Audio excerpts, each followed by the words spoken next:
Nehemiah 13వ అధ్యాయము 23 నుంచి 29 వరకు ఎవరైనా తీస్తే. నెహెమియా 13, 23 నుంచి 29 వరకు.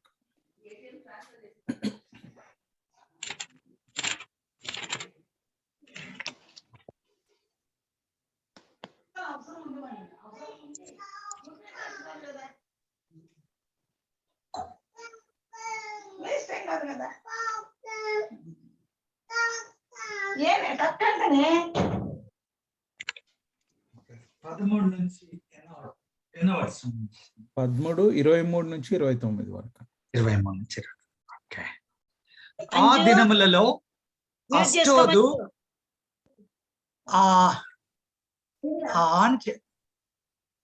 ఆన్ చేశానక. ఆ దినములలో అష్టోదు, అమ్మోను, మోయాబు సంబంధులైన స్త్రీలను వివాహము చేసుకొని కొందరు యూదులు నాకు కనబడిరి. వారి కుమారులలో సగము మంది అష్టోదు భాష మాట్లాడువారు. వారు ఆయా భాషలు మాట్లాడువారు కానీ యూదుల భాష వారిలో ఎవరికి రాదు.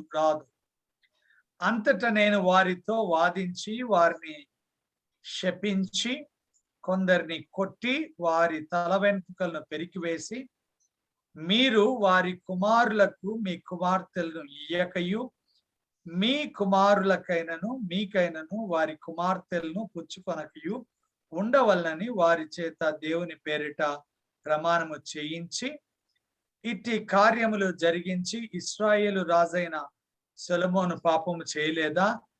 అనేక జనములలో అతని వంటి రాజు లేకపోయినను అతడు తన దేవుని చేత ప్రేమింపబడిన వాడై ఇశ్రాయేలీయులందరి మీద రాజుగా నియమింపబడినను అన్య స్త్రీలు అతని చేత సహా పాపము చేయించలేదా? థాంక్స్. Let's pray.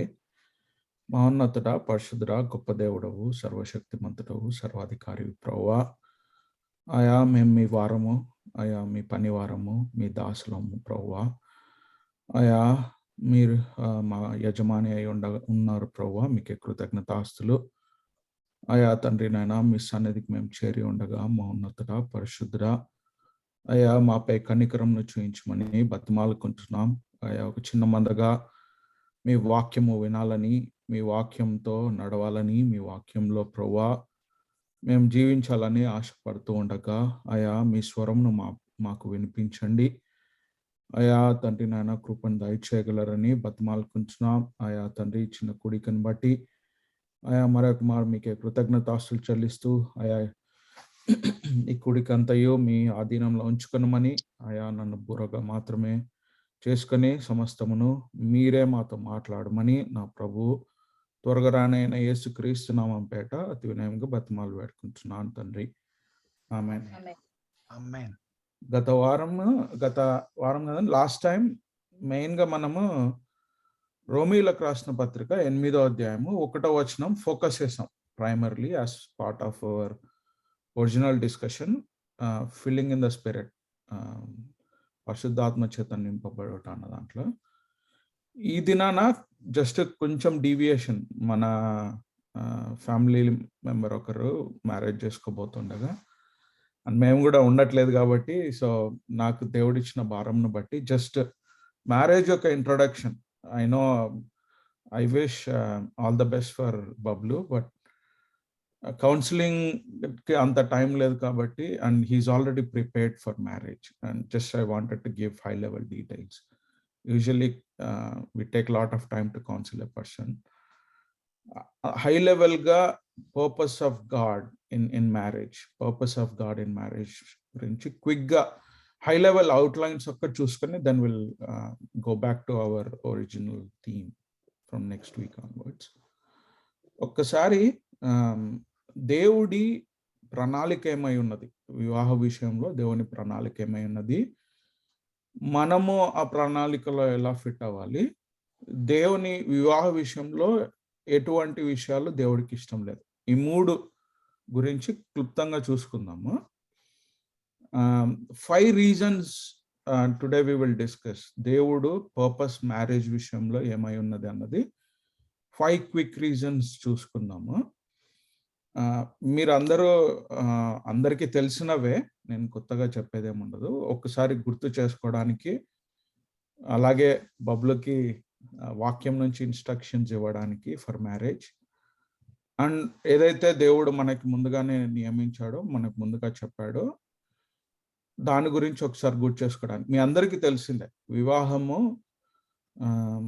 ఒక దానితో కంపేర్ చేయబడింది వాక్యంలో, ఓల్డ్ టెస్టిమెంట్లో, న్యూ టెస్టిమెంట్లో. ఓల్డ్ టెస్టిమెంట్లో అయితే దేవుడికి ఇజ్రాయేలీలకు మధ్య సంబంధాన్ని వివాహ సంబంధంగా దేవుడు సంబోధించాడు చాలాసార్లు. ఎస్పెషల్లీ హోజయ్యా చూస్తే కన్నా very important topic about how Israel was behaving towards God. మొత్తం ఆ బుక్ అంతా దేవుడికి ఇజ్రాయేలీలకి ఎలాంటి సంబంధము అంటే వివాహ సంబంధమైన విషయంని బట్టి ఎగ్జాంపుల్ తీసుకొని దేవుడు చెప్తాడు. కానీ న్యూ టెస్టిమెంట్లో ముఖ్యంగా very very important, he gives a annotation between Christ and the church.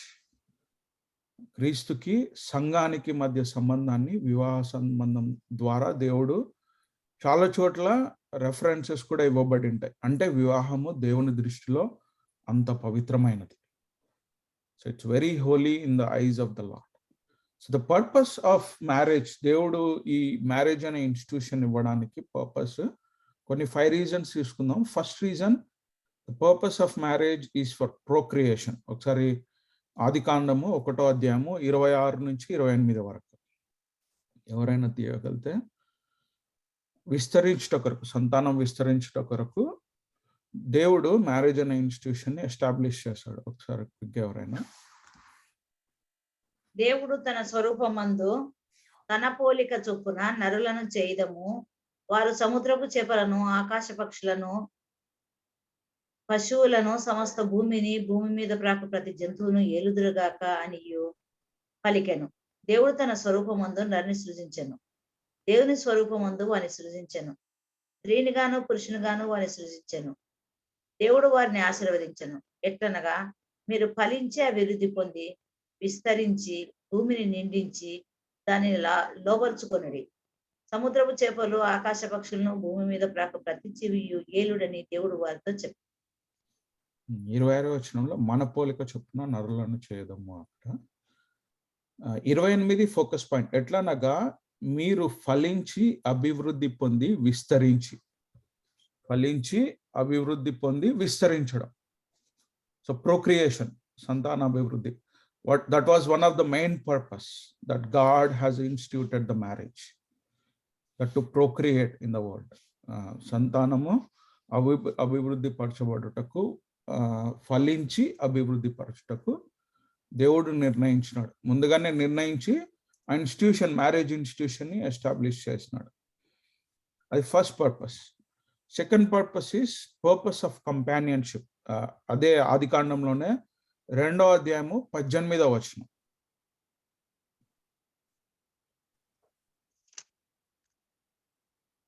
మరియు దేవుడైన యెహోవా, నరుడు ఒంటరిగా ఉంట మంచిది కాదు, వానికి సాటి అయిన సహాయమును వాని కొరకు చేయదమనుకొనెను. 21 నుంచి 24 వరకు. అప్పుడు దేవుడైన యెహోవా ఆదామునకు గాఢ నిద్ర కలగజేసి, అతడు నిద్రించినప్పుడు అతని ప్రక్కటెముకలలో ఒక దానిని తీసి ఆ చోటును మాంసంతో పూడ్చివేశాడు.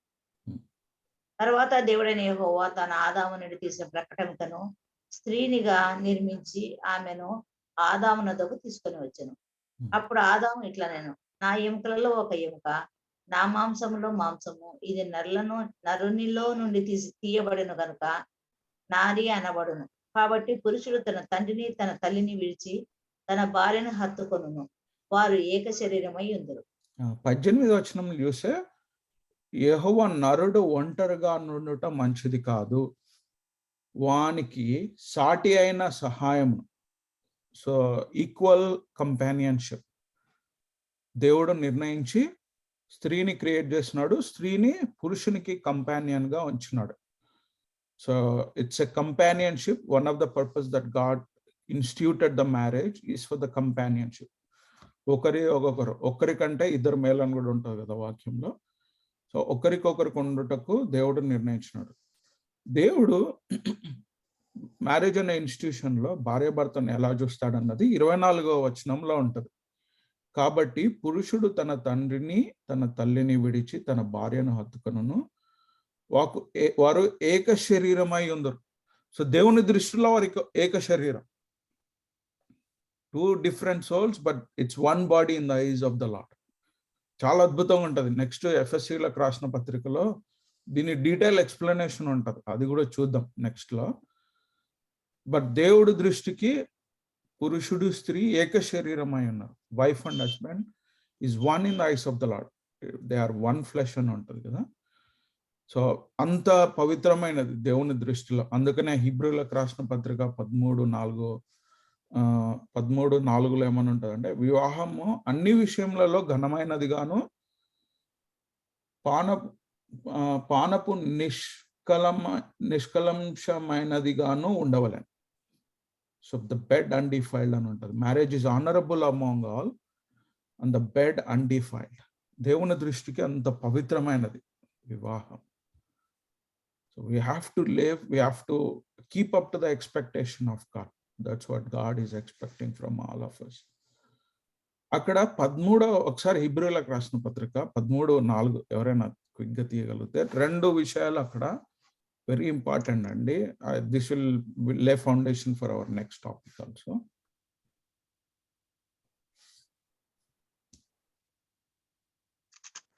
ప్రియతం మంజండి 13:4 అండి. వివాహము అన్ని విషయములలో ఘనమైనది గాను పానుపు నిష్కలంశమైనది గాను ఉండవలను. వేశ్యాసంగులకును వ్యభిచారులకును దేవుడు తీర్పు తీర్చును. ధనాపేక్ష లేని వారై మీకు కలిగిన వాటితో తృప్తి పొందియుండుడి. నిన్ను ఏమాత్రమును విడువను, నిన్ను ఎన్నడను ఎడబాయను అని ఆయనే చెప్పెను కదా. థ్యాంక్స్ అండి. అక్కడ 4th వచనంలో 2 వర్డ్స్ గ్రీక్ లో రాయబడి ఉంటాయి. ఒకటి పోర్నోస్ అండ్ ఇంకోటి మైకోస్. 2 గ్రీక్ వర్డ్స్ లాస్ట్ వర్షన్లో. వేశ్యాసంగులకును వ్యభిచారులకు క్లియర్గా లేదు కానీ ఇంగ్లీష్లో క్లియర్గా ఉంటుంది. ఒకటి ఫోర్నికేషన్ అండ్ అడల్టరీ అని. పోర్నోస్ దానికి ముఖ్య మీనింగ్ ఏంటిదంటే outside the marriage, any శారీరక సంబంధము outside the marriage you keep, that God hates it. And at the same time, within the marriage, if you have any relationship outside the circle of marriage, God hates it. అది దేవుడు judge చేస్తాడని వాక్యంలో రాయబడి ఉంటుంది. So that's very important. వివాహం ఎంత పరిశుద్ధమైనదో ఆ వివాహాన్ని దాటితే దేవుడు అంత హేట్ చేస్తాడు. Very important to learn from the word. అది companionship. The next purpose of marriage is purity. ఒకసారి 1 కొరింథీయులకు రాసిన పత్రిక 7వ అధ్యాయము 1-4 వరకు.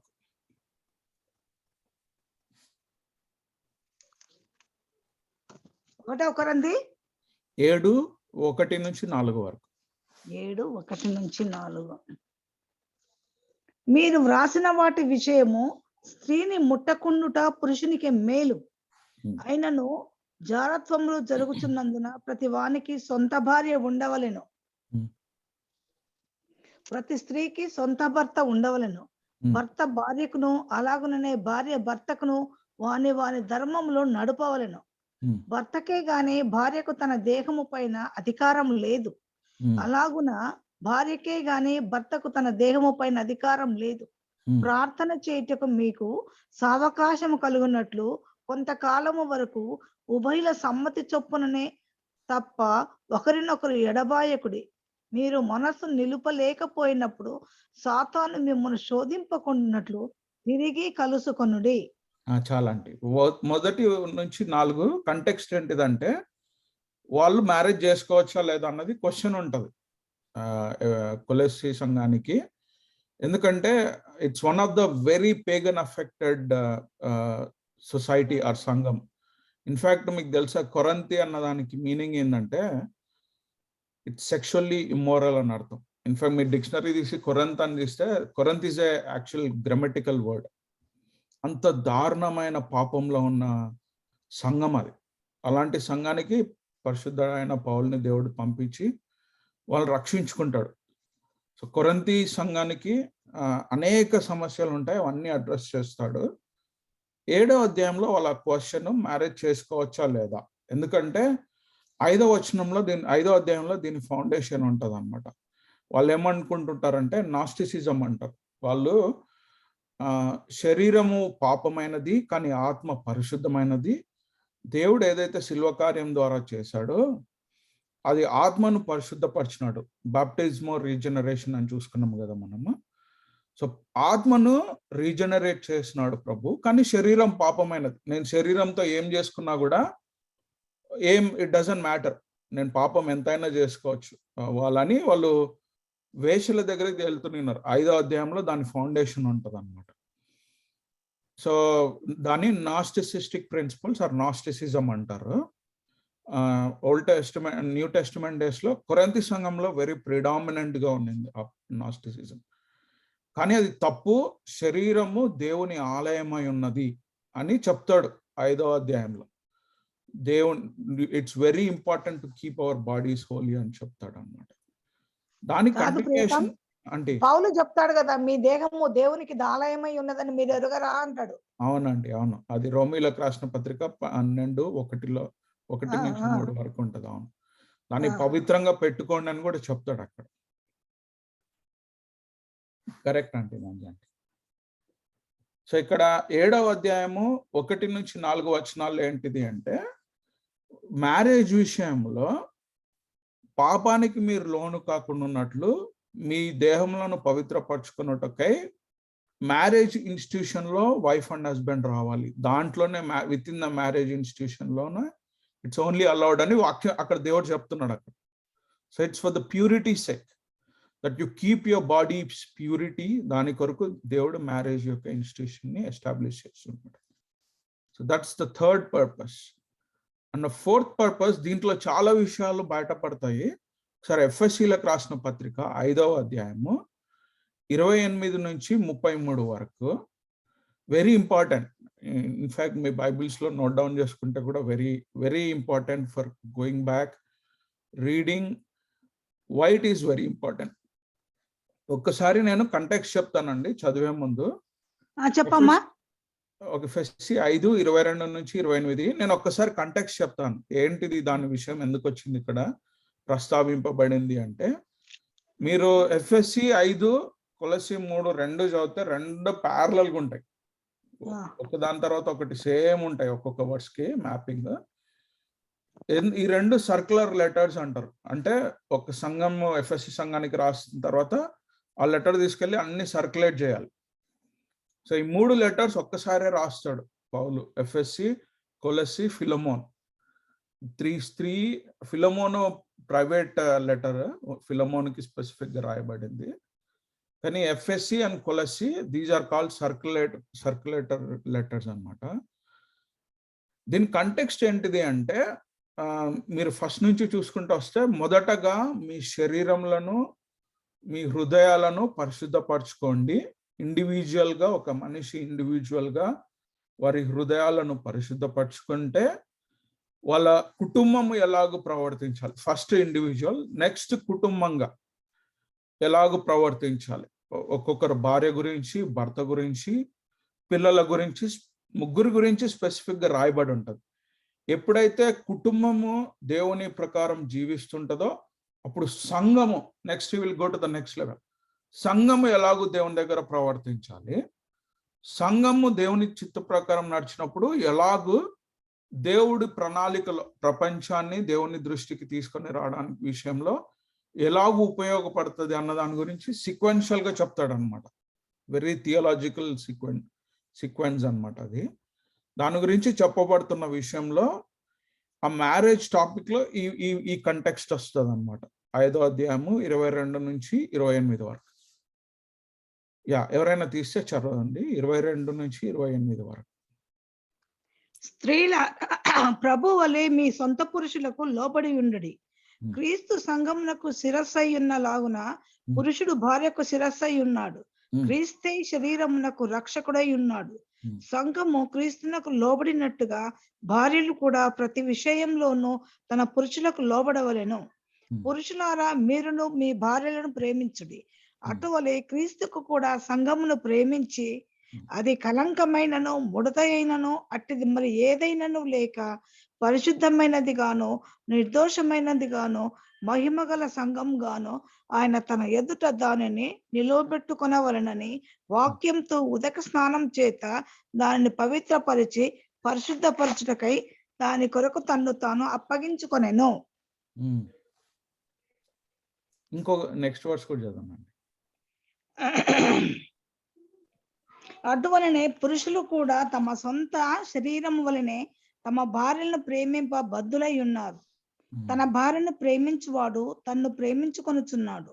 తన శరీరమును ద్వేషించువాడెవడునూ లేడు, కానీ ప్రతివాడును దానిని పోషించి సంరక్షించుకొనును. చాలా థ్యాంక్స్ అండి. నెక్స్ట్ ఏంటంటే పర్పస్ ఆఫ్ ప్రొవిజన్ అన్నమాట. దీంట్లోనే చాలా పాయింట్స్ ఉన్నాయి. ఇక్కడ చూస్తే కన్నా మన ప్రభువుకి సంఘానికి అక్కడ మ్యారేజ్ యొక్క రిలేషన్షిప్ ఎందుకు important purpose of God to give the institution of marriage అక్కడ క్లియర్ గా రాయబడి ఉంటుంది. ఎలాగా అంటే 28 క్రీస్తు సంఘం నాకు శిరస్సు ఉన్న లాగున పురుషుడు భార్యకు శిరస్సు అయి ఉన్నాడు. క్రీస్తే శరీరం నాకు రక్షకుడై ఉన్నాడు. క్లియర్ గా ద హోల్ పర్పస్, మీరంతా బైబిల్ అంతా చదివి మొత్తం మ్యారేజ్ గురించి అసలు దేవుడు ఎందుకు ఇచ్చాడని చూస్తే కన్నా primary purpose is to dictate the relationship between man and women ఏదైతే ఉన్నదో, to define the relationship between Christ and the church. And church ఎందుకు అంత important for any person to be associated to the church. సంఘానికి ఒక మనుష్యుడు attach అయి ఉండడం ఎందుకు ఎంత ఇంపార్టెంట్ అంటే, దేవుని దృష్టిలో ఇంతకుముందు చూసాం కదా, భార్య భర్త ఏక శరీరం అయి ఉన్నారు అని. దేవుడు ఒక మనుష్యుడు నిజమైన రక్షణ పొందినవాడు ఎలాగై ఉన్నాడు అని దేవుడు చూసినప్పుడు ఆ సంఘానికి అసోసియేట్ అయిన విధానము ప్రభుకి అసోసియేట్ అయిన విధానంను బట్టే చూస్తాడు. That's the primary context for hour walking in the spirit. కూడా అదే main important primary focus. So దేవుడు అంత పరిశుద్ధంగా చూస్తాడు మ్యారేజ్ యొక్క రిలేషన్షిప్. ఎందుకంటే it's so important that as if it's Christ associating himself with the church. So అందుకని 26వ వచనంలో అది కలంకమైనను ముడతైనను అట్టిది మరి ఏదైనాను లేక పరిశుద్ధమైనది గాను నిర్దోషమైనది గాను మహిమగల సంఘంగా ఆయన తన ఎదుట దానిని నిలబెట్టుకొనవలెనని వాక్యముతో ఉదక స్నానము చేత దానిని పవిత్రపరిచి పరిశుద్ధపరచుటకే దాని కొరకు తన్ను తాను అప్పగించుకొనెను. దేవుడు క్రీస్తు తన సంఘం కొరకు ఎంత సాక్రిఫైస్ చేశాడు, ఎంత ప్యూరిటీగా ఉంచాడో అన్ని ప్రొవిజన్స్ కూడా ఇచ్చాడు. వాక్యాన్ని పరిశుద్ధాత్మ దేవుని ప్రొవిజన్ గా ఇచ్చాడు. ప్రతి ఒక్క అవసరతను, సంఘంలోని అవసరతను తీర్చడానికి అనేక మందికి స్పెసిఫిక్ గా గిఫ్ట్స్ ఇస్తాడు దేవుడు. అవి కూడా చూస్తాం నెక్స్ట్ అవర్ టాపిక్. ఆ ప్రొవిజన్స్ అన్ని పెట్టాడు సంఘం కొరకు. So he loved it so much that he has given his own life. అక్కడే వాక్యంలో ఎలాగూ ప్రభువు అలాగూ చేశాడో భర్త తన భార్య పట్ల అలా చేయాలంట. అక్కడే ఉంటది కదా 28వ వచనంలో. అంత హోలీగా తన భార్యను ఉంచుకోవాలి. తన అన్ని ప్రొవిజన్స్ ని తనకంటే ఎక్కువగా తన భార్యకి ఇవ్వాలి. తన శరీరాన్ని ఎంతగా ప్రేమిస్తాడో అంతగా తన భార్యను ప్రేమించాలి అని అక్కడే ఉంటది. కింద ఎగ్జాంపుల్ కూడా ఇంతకుముందు మంజాంటి చదివి. So it's that important is a marriage in the eyes of God. ఎలాగో ప్రభువు తన బాడీని, బిలీవర్స్ బాడీని ఎలాగో ఆయన ప్రతి ఒక్కటి ప్రొవిజన్స్ తో నింపాడో అలాగే ముఖ్యంగా అంటే not about the worldly riches, is not talking about it. He's talking mainly about the spiritual. ఎప్పుడైనా సరే blessings are mainly related to the spiritual things. So అన్ని ప్రొవిజన్స్ తన స్త్రీకి పురుషుడు ప్రొవైడ్ చేయాలి అన్నది దేవుడి నిర్దేశం అన్నది. That's the purpose of provision. And then last one is purpose of protection, security. 1 పేతురు 3:7. నేను క్విక్గా చదువుతాను. 1 పేతురు 3:7. అటువలనే పురుషులారా, జీవమును కృపావరములో మీ భార్యలు మీతో పాలివారై ఉన్నారని ఎరిగి, ఎక్కువ బలహీనమైన ఘటమని భార్యను సన్మానించి, మీ ప్రార్థనకు అభ్యంతరము కలగక, నెక్స్ట్ వాళ్ళు ఎలాగుండాలో నెక్స్ట్ వచనం ఉంటుంది, కానీ 7th వచనము 7వ వచనం వెరీ ఇంపార్టెంట్ మనకు.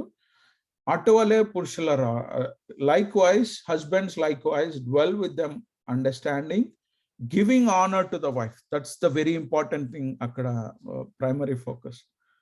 Honour is to give the protection to her. ఆమెను తన్నడం కాదు, భార్య అంటే తన్నడానికి కాదు దేవుడిచ్చి. To honour her as a weaker vessel, as to aids together of the grace of life, that your prayers may not be hindered. దేవుడి దృష్టికి ఆ ప్రొటెక్షన్ ఏదైతే ఆనర్ని ఇస్తున్నామో ఒకరినొకరము, అది it will not be hindrance to the prayer. లేకపోతే సంఘము ఎప్పుడైతే కుటుంబము గొడవలతో విడిపోతుంటుందో, if there is no honour between wife and husband, that's where the hindrance will start. మన ప్రార్థనకు, మన ఆత్మీయ జీవితానికి కూడా హిండరెన్స్ స్టార్ట్ అవుతుంది. So we ought to give honour for one another. Definitely హస్బెండ్కి లీడర్షిప్ రోల్ దేవుడు ఇచ్చాడు. అది 7వ అధ్యాయంలో చదివితే, 11వ అధ్యాయం 1 కొరింథీ 11లో చదివితే కూడా ఉంటుంది. అక్కడ సంఘానికి క్రీస్తు ఎలాగో శిరస్సు అయి ఉన్నాడో, కుటుంబానికి పురుషుడు అలాగే లీడర్షిప్ రోల్ ఇచ్చాడు తప్ప, it doesn't mean he's master, ఎలా పడితే అలా డిక్టేట్ చేయాలన్నది కాదు. ఒకసారి ఎవరైనా గలతీయులకు రాసిన పత్రిక 3వ అధ్యాయము 23వ వచనం.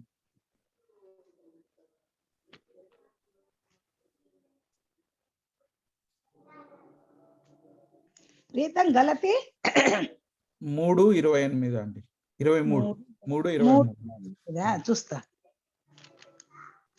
విశ్వాసం వెల్లడి కాక మునుపు ఇక ముందుకు బయలుపరచబడబోవు విశ్వాసం అవలంబించవలసిన వారంగా చెరను ఉంచబడినట్టు ధర్మశాస్త్రం లోనైన వారమైతే 28 అనుకుంటామా ఒకసారి. 28. ఇందులో యూదుడని గ్రీషస్తుడని లేదు, దాసుడని స్వతంత్రుడని లేదు, పురుషుడని స్త్రీ అని లేదు, యేసుక్రీస్తు ముందు మీరందరూ ఏకముగా ఉన్నారు.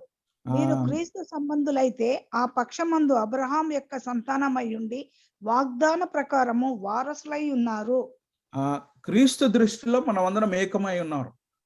There is no difference. గ్రీకు దేశస్థుడైనను, యూదుడైనను, దాసుడైనను, దాసురాలైనను, స్త్రీ అయినను, పురుషుడైనను, అందరూ ఏకమే దేవుని దృష్టికి. సో ఆయన దృష్టిలో అందరూ ఏకమైన వారే, కానీ డిఫరెంట్ రోల్స్ ని దేవుడు ఇచ్చాడు. జస్ట్ ఎప్పుడైతే ఆ రోల్స్ ని మనం పర్ఫెక్ట్ గా ఎగ్జిక్యూట్ చేస్తామో, మనం మెయిన్ ఇంపార్టెంట్ ఏంటిదంటే దట్ వీఆర్ ఒబేయింగ్ క్రైస్ట్. దేవుడు ఏదైతే ఇన్స్టిట్యూషన్ ఇచ్చినాడో నేను దాన్ని ఒబే చేస్తున్నాను అని మనం మన క్రియల ద్వారా చేస్తాం. కానీ దేవుని దృష్టికి ఒక్కటే, అందరం ఒక్కటే. He judges everyone equally. He is not an unjustifying God. He is a justified God అని కూడా చాలాసార్లు వాక్యంలో రాయబడి ఉంటుంది.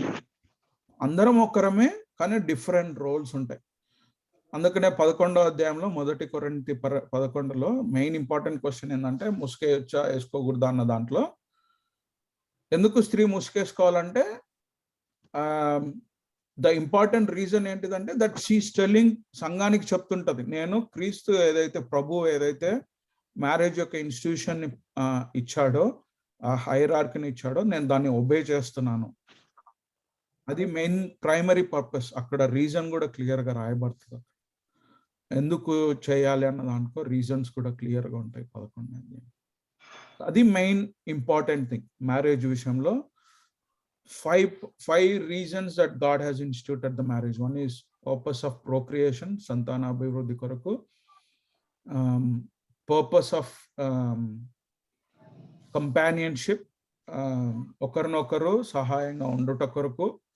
Next, the purpose of purity, పరిశుద్ధత కొరకు, పర్పస్ ఆఫ్ ప్రొవిజన్, ఒకరికొకరికి సహాయము అందించుట కొరకు, ఆ ప్రొవిజన్స్ ని ఇవ్వట కొరకు.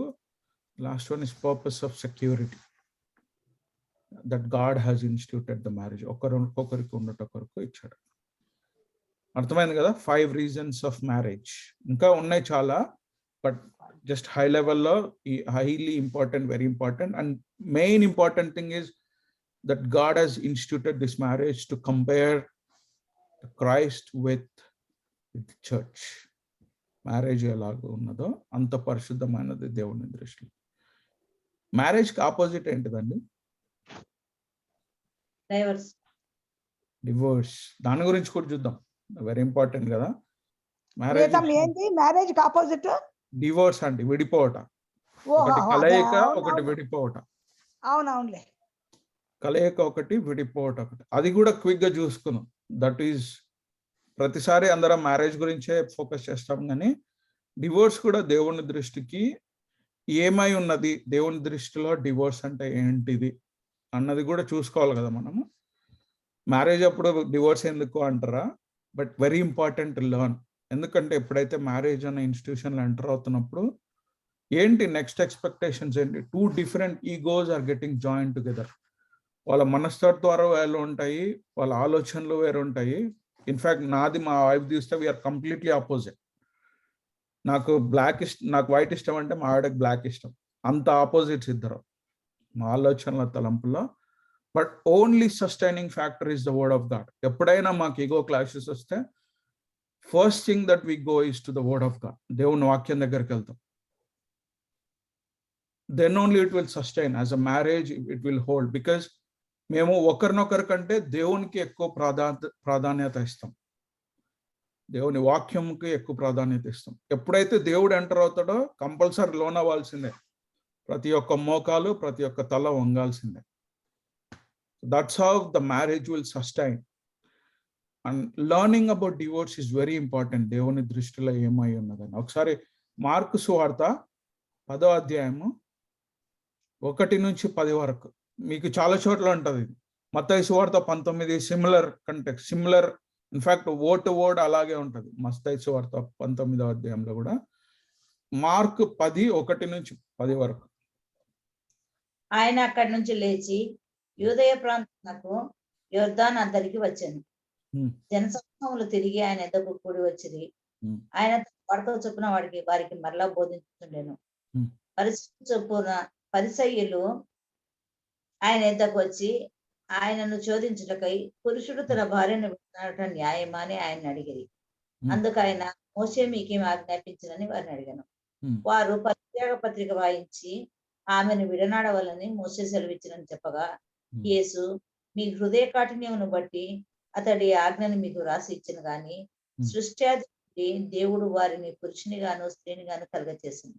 ఈ హేతు పురుషుడు తన తల్లిదండ్రులను విడిచిపెట్టి తన భార్యను హత్తుకొనును, వారిద్దరు ఏక శరీరమై ఉందరు కనుక ఇక ఇద్దరుగా ఉండక ఏక శరీరంగా ఉందరు. కాబట్టి దేవుడు జతపరిచిన వారిని మనుషుడు వేరుపరచకూడదని వారితో చెప్పారు. దేవుడు జతపరిచిన దానిని మనుషులు ఏర్పరచకూడదు. దేవుడి దృష్టిలో అసలు డైవర్స్ అనే కాన్సెప్టే లేదు. అదే అంటున్నాడు కదా అక్కడ. సృష్టి ఆ దినము నుండి దేవుడు వారిని పురుషుని గాను స్త్రీని గాను కలుగజేశాను. ఈ హేతు చేత పురుషుడు తన తల్లిదండ్రులను విడిచిపెట్టి తన భార్యను హత్తుకొను. ఇంతకుముందు జెనసిస్ 2లో చదివినదే కదా, సిమిలర్. జెనసిస్ 1లో మనం 26 to 28 చదివిన దాంట్లోనే ఉంటది. అందుకు ఆయన, మోషే మీకేమి ఆజ్ఞాపించినని వారిని అడగా, వారు పరిత్యాగ పత్రిక వ్రాయించి ఆమెను విడనాడవలనని మోషే సెలవిచ్చినని చెప్పగా, యేసు, మీ హృదయ కాఠిన్యంను బట్టి అతడి ఆజ్ఞను మీకు వ్రాసి ఇచ్చను గాని సృష్టి ఆది నుండి దేవుడు, అది లేదు, మొదటి నుంచి లేదు. క్లియర్ గా ఉంటది, వాక్యంలో కూడా ఉంటది. It was not the purpose, it was not there from the beginning. God institute చేసింది. మళ్ళీ ఈ పరిత్యాగ పత్రిక మోసెస్ ఏమని చెప్పినాడు, ఎందుకు ఇచ్చినాడంట అంటే, because of the male chauvinism. వాళ్ళు ఇష్టం వచ్చినట్లు భార్యల్ని దాసులుగా పెట్టుకొని ఇష్టం వచ్చినట్లు డివోర్స్ చేసి ఇంకొకరికి మ్యారేజ్ చేసుకోవడము, మ్యారేజ్ ఏదైతే దేవుడు ఇచ్చిన సర్కిల్లో out side of the marriage they were having relationships అవన్నీ పెట్టుకుంటున్న విషయంలో అది మీ హృదయ కాఠిన్యంను బట్టి ఇచ్చినాడు తప్ప దేవుని ఆలోచనలో అది లేదు. ఇన్ఫాక్ట్ గాడ్ హేట్స్ డివోర్స్ అని ఒక చోట వాక్యంలో ఉంటుంది, అది కూడా చూస్తాం. ఇంతకుముందు నెహెమియా చదివాం కదా మనము, నెహెమియా స్టార్టింగ్ లో. ఆ కంటెక్స్ట్ ఏంటిదంటే, నెహెమియా మీ అందరికి తెలిసిందే, ఆయన వాల్ కడతాడు, inner wall and outer wall రెండు కడతాడు నెహెమియా. ఇన్ఫాక్ట్ మీరు బైబిల్ని ఇయర్ వైజ్ చేస్తే కన్నా నెహెమియా లాస్ట్ వస్తుంది. మనకిప్పుడు ఎజ్రా తర్వాత వస్తుంది కానీ, రూత్, ఎజ్రా, నెహెమియా వస్తుంది కానీ, బట్ లాస్ట్లో యాక్చువల్లీ ఇయర్స్ ప్రకారంగా బైబిల్ని లే డౌన్ చేస్తే కన్నా లాస్ట్ వస్తుంది. మలాకి తర్వాత ముందు అని, తర్వాత కానీ వస్తుంది. యూజువల్లీ ముందు అని చెప్తారు. కానీ ఆ కంటెక్స్ట్ ఏంటిదంటే, మనము ఇంతకుముందు చదివిన కంటెక్స్ట్ ఏంటిదంటే, ఆయన చూడగా మరొక విషయం నేను చూడగా అంటాడు అక్కడ. చూడగా ఇజ్రాయేలీలు వాళ్ళ భార్యల్ని వదిలేసి వెళ్ళి ఈదోమైట్స్ వీళ్ళ భార్య వాళ్ళ స్త్రీలను చూసి వాళ్ళని పెళ్లి చేసుకుంటారు, వీళ్ళందరిని వీళ్ళ భార్యలను వదిలేసి. ఎందుకంటే మోజెస్ పత్రిక ఇచ్చేసినాడు కదా, it was very easy for them. పత్రిక రాసి ఇచ్చేసి వాళ్ళు వెళ్ళి అన్య దేవుళ్ళ భార్య స్త్రీలను పెళ్లి చేసుకుంటున్నారు.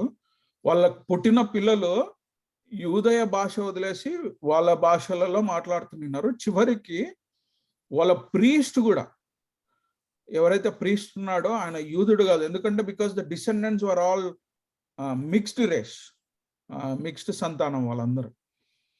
సో అలాంటి దారుణమైన స్థితిలో ఉన్నారు. ప్రభువా మమ్మల్ని రక్షించు అని చివరిగా ప్రార్థన చేస్తాడు నెహెమ్యా. దానికి ఆన్సర్గా దేవుడు రిప్లై ఇస్తాడు. ఎక్కడిస్తాడంటే మలకై ప్రాఫెట్కి దేవుడు రెస్పాండ్ చేస్తాడు. ఒకసారి మలకై 2వ అధ్యాయము 1-16. పెద్ద వర్డ్ కానీ, but very important for us to focus on this one. ఎందుకు దేవుని దృష్టిలో ఎందుకంత హేమైనది ఇక్కడ క్లియర్ గా రాయబడుతుంది. కావున యూదులారా, ఈ ఆజ్ఞకి ఇవ్వబడి ఉన్నది, సైనికులకు అధిపతియకు యెహోవా సెలవిచ్చినదేమనగా, మీరు ఆ ఆజ్ఞను ఆలకింపకయు నా నామమును ఘనపరచినట్లు మనఃపూర్వకంగా దాన్ని ఆలోచింపకయు ఉండిన ఎడల నేను మీ మీదికి శాపము తెప్పించి మీకు కలిగిన ఆశీర్వాద ఫలమును చెప్పించును. అదేనా? మీరు దానిని మనస్సునకు తెచ్చుకున్న రైతురి కనుక ఇంతకు మునిపే నేను వాటిని శపించి ఇంటిని. మిమ్మును బట్టి కంటెక్స్ట్ ఎందుకు ఇది స్టార్ట్ చేస్తున్నాడు దేవుడు అంటే, దీని కంటెక్స్ట్ నెహెమియా 13లో స్టార్ట్ అవుతుంది. వాళ్ళు చేసిన ఆజ్ఞ, దేవుడు ఏదైతే ఇన్స్టిట్యూషన్ ఆఫ్ మ్యారేజ్ అనే ఆజ్ఞని ఇచ్చాడో దాన్ని మీరుతున్నారు. ఇక్కడ దీని గురించి మొత్తం రాస్తాడు అక్కడ 16వ వచనం వరకు. నేను ముందే ఎందుకు చదువుతున్నా అంటే, మీకు అందరికి కంటెక్స్ట్ దేవుడు ఇస్తున్నాడు కదా, అక్కడ కంటెక్స్ట్ అర్థమవుతుంది. అల్టిమేట్లీ ఏమి దారుణమైన హేతు ఏంది అంటే కింద ఉంటది లాస్ట్ 16వ వచనంలో. కానీ ఒకసారి క్విక్ గా చదువుదాం. చదువు మమ్మీ 3వ వచనం. 3వ వచనం. మిమ్మును బట్టి విత్తనములు చెరిపి వేతును, మీ ముఖముల మీద పేడ వేతును, పండుగలలో మీరు అర్పించిన పశువుల పేడను వేతును, పేడ ఊడ్చివేసిన స్థలమునకు మీరు ఊడ్చివేయబడుదురు. అందువల్ల లేవీలకు నిబంధనగా ఉండినట్లు ఈ ఆజ్ఞను మీకు ఇచ్చిన వాడను నేనే అని మీరు తెలుసుకుందరని సైన్యములకు అధిపతి యెహోవా సెలవిచ్చినాడు. నేను చేసిన నిబంధన వారి జీవమునకును సమాధానమునకును కారణమాయను. భయభక్తులు పుట్టించుటకై నేను వారికి ఇచ్చితిని. కనుక వారు నా యందు భయభక్తులు కలిగి నా నామం విషయంలో భయం కలిగిన వారై సత్యము గల ధర్మశాస్త్రము బోధించుచు దుర్బోధన ఏమాత్రము చేయక సమాధానమును బట్టి యథార్థతను బట్టి నన్ను అనుసరించి నడుచుకుని వారై దోషము నుండి అనేకులను త్రిప్పురి. యాజకులు సైన్యములకు అధిపతి యెహోవా దూతలు కనుక జనులు వారి నోట ధర్మశాస్త్ర విధులను నేర్చుకుందరు. వారు జ్ఞానం బోధింపవలను. అయితే మీరు మార్గము తప్పితిరి. ధర్మశాస్త్ర విషయంలో మీరు అనేకులను అభ్యంతరపరిచి లేవీలతో చేయబడిన నిబంధనలను నిరర్థకం చేసి ఉన్నారు. నా మార్గంలో అనుసరింపగా ధర్మశాస్త్రం ఒకటి విమర్శించడంలో మీరు పక్షపాతులు కనుక జనులందరి దృష్టిలో మేము ధృవీకరింపదగిన వారిని గాను నీచులను గాను చేసి ఉన్నానని సైన్యములకు అధిపతి యెహోవా సెలవిస్తున్నాడు. యాజకులు ఆజ్ఞలను చెప్పేవాళ్ళుగా ఉండాలి, కానీ యాజకులే దేవుని ఆజ్ఞని తప్పి ఉన్నారు. అక్కడ చూసాం కదా నెహెమియాలో, యాజకులు వాళ్ళు కూడా అన్య దేవతల వారికి పెళ్లి చేసుకుని వారి భార్యలను విడిచిపెడుతున్నారు. అందుకని దేవుడు ఇక్కడ ఫస్ట్ ఏమంటున్నాడు, ఫస్ట్ కర్స్ ఏంటిదంట, ఇక్కడ మిమ్మల్ని తృణీకింపబడిన వారిని కానీ చేస్తున్నాడు అంట దేవుడు అక్కడ. సో వారిని తృణీకింపబడిన వారిగా చేస్తున్నాడు. చదువు మమ్మీ, నెక్స్ట్. మనకందరికీ తండ్రి పడే కాడ ఒక్క దేవుడే మనల్ని సృష్టింపలేదా? ఇలాగుండగా ఒకరి ఏడ్ల ఒకరు ద్రోహం చేయొచ్చు. మన పితరులతో చేయబడిన నిబంధనను మనం ఎందుకు తృణీకరించుతున్నాము? యూదావారు ద్రోహులేరి. ఇశ్రాయేళ్ల మధ్య యెరూషలేములోనే హేయక్రియలు జరుగుతున్నవి. యూదావారి ప్రియమైన పరిశుద్ధ స్థలమును అపవిత్రపరిచి అన్య దేవత పిల్లలను పెళ్లి చేసుకున్నది. యాకోబు సంతతి వారి నేరాలలో నుండి మేల్కొల్పు వారిని పలుకు వారిని సైన్యములకు అధిపతి యెహోవాకు నైవేద్యం చేయవారిని యెహోవా నిర్మూలన చేయను. మరియు రెండవసారి మీరు ఎలాగననే చేయుదురు. యెహోవా బలిపీఠమును మీరు ఏడ్పుతోనూ కన్నీళ్లతోనూ రోదనతోనూ తడుపుదురు. కాబట్టి ఆయన ఈ నైవేద్యములను అంగీకరింపకయు తనకు కాని అర్పణలు మీ చేత తీసుకొనకయ్యి ఉన్నాడు.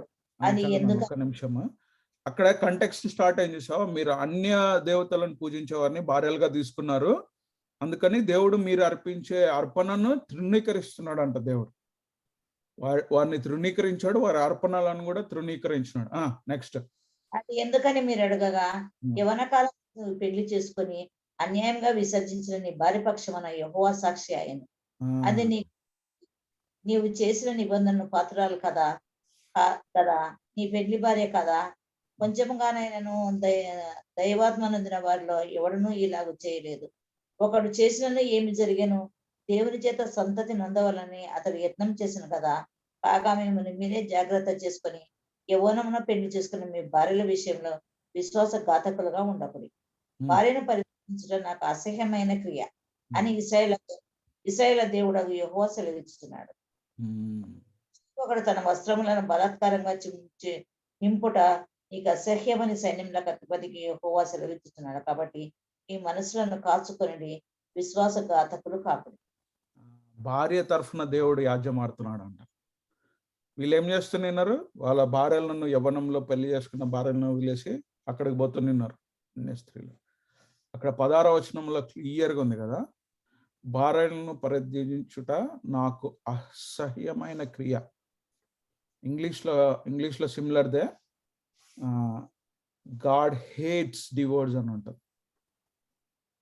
ఐ హేట్ డివోర్స్ అని ఉంటుంది క్లియర్గా. But so in a believers life there is no divorce.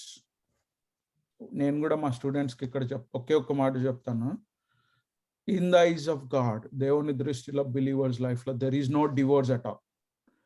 మీరు ఎంత ఆపోజిట్స్ అయినా యూ బెటర్ రీకన్సైల్. ఇప్పుడే ఒకరినొకరు మంచి చేసుకోండి, ఎందుకంటే మీకు చాయిస్ లేదు. మీ జీవితం అంతా నరకం చేసుకునే దానికంటే ముందే రీకన్సైల్ అయితే గాన you will have a happy life. So very important in the eyes of the Lord. There is no divorce in the eyes of the Lord. God hates it. In fact 19వ అధ్యాయంలో divorce చేసుకుంటే, ఎప్పుడైతే divorce, మత్తయి సువార్త 19వ అధ్యాయంలో ఎప్పుడైతే divorce చేసుకుంటారో అప్పుడే ఇంకొకరిని పెళ్లి చేసుకుంటే already she has committed adultery. అలాగే భార్య కూడా భర్త కూడా ఇద్దరు చేసినా కూడా they have committed adultery. So there is no divorce in the eyes of the lord. అందుకనే మొదటి తప్ప తమ భర్తను విననాడి మర్యాదను పెళ్లి చేసుకున్నవాడు వ్యభిచారం చేయుచున్నాడనియు, విడనాడని పెళ్లి చేసుకున్నవాడు వ్యభిచారం చేయుచున్నాడని మీతో చెప్పుచున్నాను. there is already committed adultery. అందుకనే మొదటి కొరింథీ 7లో it's better wherever you are be in that state అంటాడు మ్యారేజ్ విషయం వచ్చినప్పుడే. So it's very important not to go marriage యొక్క సర్కిల్లోనే any relationship outside the marriage God hates it. And వాక్యం ప్రకారం God will judge. So it's important to learn about divorce in terms of marriage also, because దేవుని దృష్టిలో divorce, he hates it. No matter what, no matter the reason. ఒకే ఒక్క reason కి divorce ఇవ్వాలని ఉంటది కానీ but ఇక్కడ మమ్మీ చదివిన విషయంలోనే డివోర్స్ ఇచ్చి మ్యారేజ్ చేసుకుంటే దే ఆల్రెడీ కమిటెడ్ అడల్టరీ. దేవుని దృష్టిలో మీరు చూసారు కదా, ఇంతకుముందు చూసాము ఫోర్నికేటర్స్ కానీ అడల్టరర్స్ కానీ ఎవరైతే మత్తులై ఉన్నవారు వీళ్ళందరూ దేవుని రాజ్యానికి అర్హత లేదు అని వాక్యంలోనే చూసాం ఒకసారి మనం. So very important, keep your bodies pure, keep your hearts pure. That's the message of God in terms of marriage. దేవుడి దృష్టిలో అది అంగీకారమైనదే కాదు divorce. Marriage is honourable among all, అన్ని విషయాల కంటే very honourable. So very important to learn. So hope, I believe God has spoken to all of us just to re-examine our hearts once again. Marriage అయిన వాళ్ళు, marriage అవ్వబోతున్న వాళ్ళు, it's a re-examination once again. మన హృదయాలను పరీక్షించుకోవడానికి ముఖ్యంగా Bablu prepare అవుతుండగా once again my only suggestion is there is no divorce in the eyes of the Lord. Always remember that. దేవుని దృష్టిలో there is no divorce. ఎంత భేదాభిప్రాయాలు ఉన్నా ఒకరినొకరు ఇద్దరు కూడా దేవుని సన్నిధిలోకి వచ్చి, ఎందుకంటే so it's better to reconcile, ఒకరినొకరు సమాధాన పరచుకోవడం వెరీ ఇంపార్టెంట్. అర్థమైంది కదా? So as we bow down, let's pray again. ఎక్కడైనా దేవుడు ప్రభువా నీకు విరుద్ధమైనది, నీ వాక్యానికి విరుద్ధమైన జీవితం నేను ఎక్కడైనా జీవించాను. బికాజ్ 1 యోహాను 1:9 మీ అందరికి తెలిసిందే కదా, అది బిలీవర్స్ కోసం రాయబడింది. సరే ఏమైనా క్విక్గా తీసి that will be our practical application. 1 యోహాను 1:8-9 2 వచనాలు.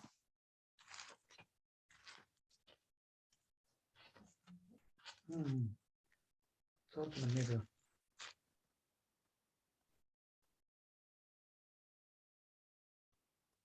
1 యోహాను 1:8-9. మనము పాపము లేని వారమని చెప్పుకొనిన ఎడల మనల్ని మనమే మోసపుచ్చుకుందుము, మరియు మనలో సత్యం ఉండదు. మన పాపములను మనము ఒప్పుకొనిన ఎడల ఆయన నమ్మదగిన వాడును నీతిమంతుడును గనుక ఆయన మన పాపములను క్షమించి సమస్త దుర్నీతి నుండి మనల్ని పవిత్రులుగా చేయును.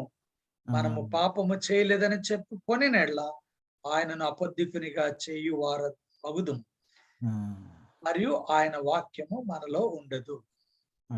ఎగ్జాక్ట్లీ.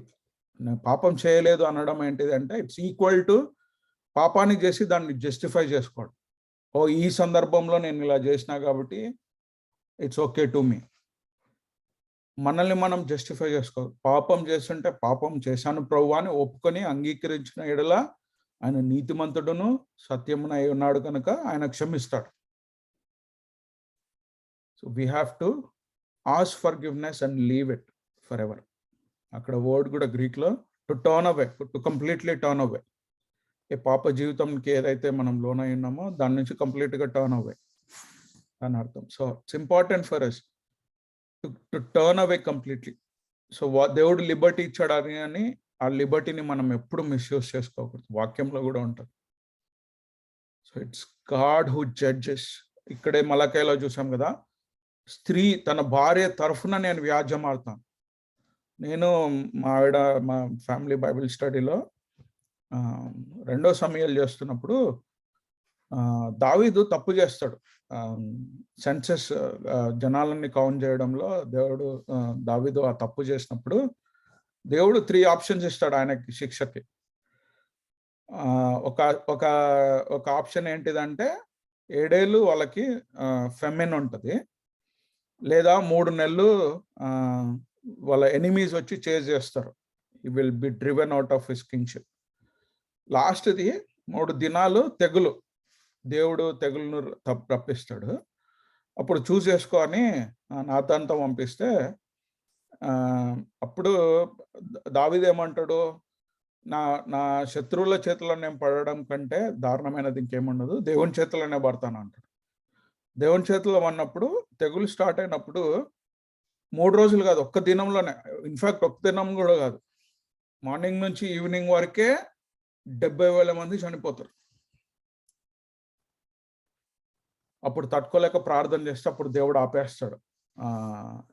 అది కూడా ఒక రీజన్ ఉంటుంది, దేవుడు ఎందుకు అలౌ చేశాడు అన్నది కూడా వేరే రీజన్ ఉంటుంది. కానీ బట్ దేవుడు తరఫున దేవుడు తను వ్యాజ్యమాడుతున్నాడు అంటే అంత దారుణమైన స్థితి. చేజనింగ్ విల్ ఆల్వేస్ బి దేర్. క్షమాపణ ఉంటుంది, కానీ ఆ తప్పుకి ప్రతిఫలం ఈ భూమి మీదనే ఇవ్వాలి. దేవుని చేత చేజన్ కంపల్సరీ ఉంటుంది. ఎక్కడ ఉంటుంది అంటే 1 కొరింథీయులకు రాసిన పత్రిక 5వ అధ్యాయంలో క్లియర్గా ఉంటుంది, 10వ అధ్యాయంలో కూడా క్లియర్గా ఉంటుంది. చేజనింగ్ విల్ ఆల్వేస్ బి దేర్. తప్పుకి శిక్ష కంపల్సరీ ఉంటుంది. ఆ శిక్ష ఇక్కడ ఉన్నప్పుడే అనుభవిస్తాం కూడా మనం. సో ఇట్స్ ఆల్వేస్ వాళ్ళ తరఫున దేవుడు వ్యాజ్యం ఆడుతుంది. నాకు ఎప్పుడు అదే భయం, when I'm dealing with my wife. ఒకవేళ అన్యాయం నా తరఫున ఉంటే దేవుడు ఆమె తరఫున ఉంటాడు. So it's always for us to remember that God is on their behalf, whoever does not sin. And marriage institution, look, there is no divorce in the eyes of the Lord. So as we bow down, let's examine ourselves. Lord, నేను అన్యాయస్తుడుగా నేను ఎక్కడైనా ప్రవర్తించాను ప్రభువా. అయ్యా, marriage నీ దృష్టిలో ఎంతో పవిత్రమైనది అయ్యా తండ్రి. నాయనా, ఇదిగో నేను ఎక్కడైనా అన్యాయస్తురాలుగా నేను ప్రవర్తించిన ఎడల అయ్యా నన్ను క్షమించండి. ఎలాగూ తండ్రి నాయనా, ఎంతో దారుణమైన స్థితి దేవుని చేతిలో పడడం అంటే అయా కనికరమును దయచేయండి. అయా తండ్రి నాయన, ఇదిగో ప్రతి ఆశీర్వాదాల పక్కన మీరు నా వాక్యానుసారంగా జీవిస్తే ఇవన్నీ మీకు కలుగుతాయని మీరు అన్నారు. అయా తండ్రి నాయన, మీరే మమ్మల్ని కనికరించుకుని ఒక్కసారి దేవుని హృదయాన్ని మనల్ని ఒకసారి పరీక్షించుకుంటూ దేవుని సన్నిధిలో మొరపెట్టుకుంటాం.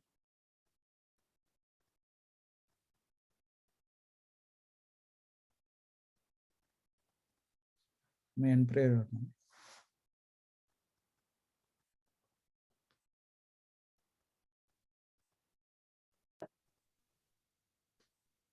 రికార్డింగ్ స్టాప్ చేయమ్మా కిరణ్.